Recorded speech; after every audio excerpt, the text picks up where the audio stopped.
Former UFC heavyweight champion Cain Velasquez arrested for attempted murder. Now, all the details aren't out as of right now because they're still investigating the case, but what we do know is that Cain Velasquez and some other guy, I'm assuming, got into an altercation on Monday that led to Cain Velasquez shooting at this guy. According to the reports, the guy who got into an altercation with Cain isn't suffering any life-threatening injuries, but I think he was transported to the hospital like immediately after. But this is obviously just super sad, as Cain Velasquez, one of the greatest heavyweights of all time, and is pretty loved in the MMA space, and his career was cut short due to his various injuries, and now that he's getting into trouble outside of fighting, it's just unfortunate. But what this issue brings up is an even bigger issue, and that's what fighters do after fighting. This is especially the case with MMA fighters who, when they get done their career, when they're out of their prime, they don't really know what to do after it because all they've known their whole life is fighting. But what fighters need to start doing, and what some are beginning to do, is finding a passion or something that makes them money outside of fighting that they can fall back on. Being a UFC fighter is such a fragile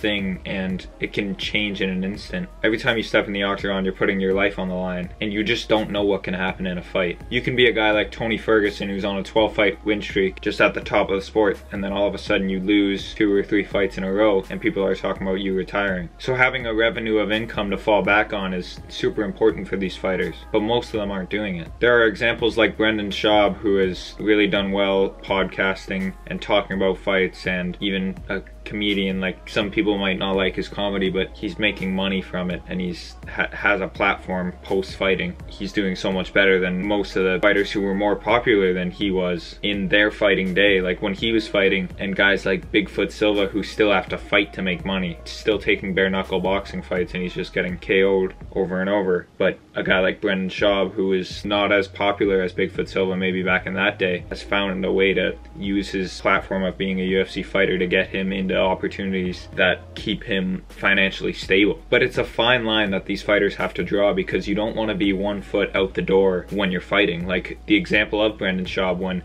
Joe Rogan was talking about how he believes that Brendan's not good enough to win a UFC title, and that like conversation that they had on Joe Rogan's podcast. I worry about your commitment to fighting, and I worry about where you stand. I think you have 1 foot out the door. You're looking at where the future is going to take you, and that you can't do this forever. I think that's a very dangerous place to be in fighting. You're a smart dude, and the problem with smart dudes is smart dudes think about variables. The reality of your skill set, where you at now, I don't see you beating the elite guys. And it's true, because if you want to be the best at fighting, you can't have 1 foot out the door. You have to be all the way in, because these other guys are all the way in. So you can't expect to be the best with 1 foot in like a separate income stream, and then have 1 foot in fighting and expect to be the best of the best. So it's that fine line of being self-aware and knowing when your time is over, and it's super hard for fighters to know that, because 1 second you're at the top of the heap, and then you lose a couple fights, but you still think you can come back and go on a win streak. And some people can, like a Glover Teixeira, who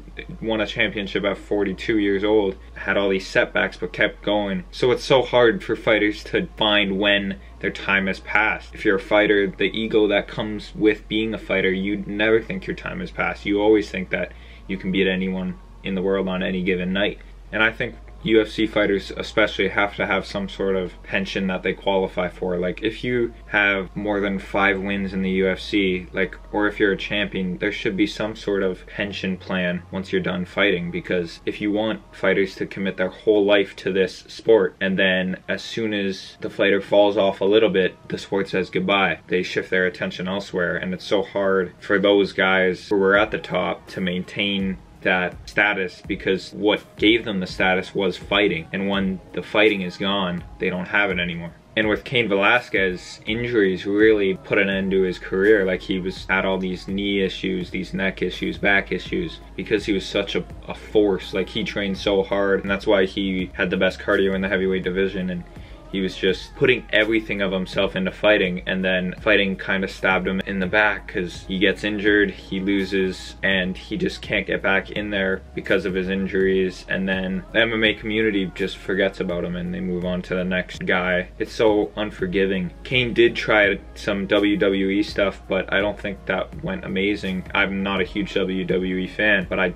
don't think Cain has the personality to be that WWE star that maybe like a Ronda Rousey is kind of transitioning into, because he's just like a quiet guy, doesn't really have much to say. So basically what I'm saying is fighters have to find something to do outside of the octagon, but at the same time they can't be 1 foot in and 1 foot out if they want to get to the absolute top of the UFC and other divisions, or other promotions, sorry. So it's about being realistic with your skill set and being self-aware and knowing how far you can go or how far you want to go, and then having that backup plan that you can fall back on. And it's so hard for fighters to do that, and I think a pension from the UFC or these other big organizations would really do a lot for these fighters, not put the pressure on them to do these fights when they're 45 years old just to make ends meet when their fighting career is over.